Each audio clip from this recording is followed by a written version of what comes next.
স্বামী বলছে পর্দা করো, তোমাকে ভালোবেসে বলছি তুমি পর্দা করো, তুমি আমার অনেক প্রিয় একজন মানুষ, তুমি বেপর্দায় বাইরে যাবা, লোকজন দেখবে, কেমন হয়?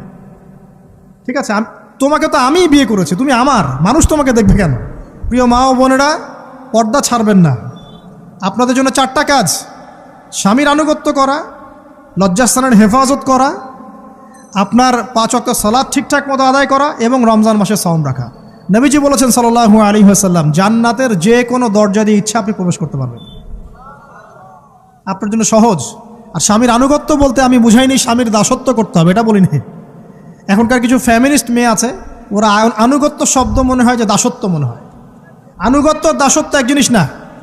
আনুগত্য কি? স্বামী কোরআন সুন্নাহর অনুকূলে কোনো কথা বলেছে, আপনি মানবেন। স্বামী বলছে পর্দা করো, তোমাকে ভালোবেসে বলছি তুমি পর্দা করো, তুমি আমার অনেক প্রিয় একজন মানুষ, তুমি বেপর্দায় বাইরে যাবা, লোকজন দেখবে, কেমন হয়?